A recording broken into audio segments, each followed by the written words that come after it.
வணக்கம். City man Tamil செய்தி பத்திரிகை யூடியூப் சேனலின் செய்திகள். Apple Kids, Aero Kids, Chennai Kids சர்வதேச முன் பள்ளிகளுக்கு இடையே பட்டமளிப்பு விழா.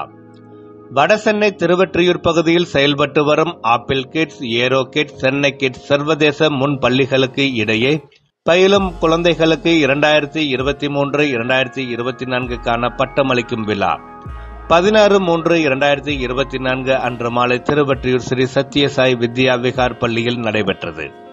இந்நிகழ்ச்சியில் குழந்தைகள் பட்டமளிப்பு சிறப்பு உடையுடன் வந்து பட்டத்தை பெற்று சென்றது குறிப்பிடத்தக்கது. நிகழ்ச்சியில் சிறப்பு விருந்தினராக திருவொற்றியூர் சத்யசாய் ஸ்கூல் நிறுவனர் மற்றும் தலைவர் விஜயா முரளிதரன், ஸ்ரீ சத்யசாய் வித்யா விகாரின் CEO எம் மணிகண்டன், அகாடமிக் தலைவர் சுபிதா மணிகண்டன், சாத்தாங்காடு காவல் நிலைய ஆய்வாளர் சுதாகர் கலந்து கொண்டு குழந்தைகளுக்கு பட்டமளித்தார்கள். நிகழ்ச்சிக்கான ஏற்பாட்டை பள்ளியின் தாளாளர் BR ஃபரீத் மற்றும் பிரின்சிபால் சுமதி கிருஷ்ணமூர்த்தி ஏற்பாடு செய்திருந்தனர்.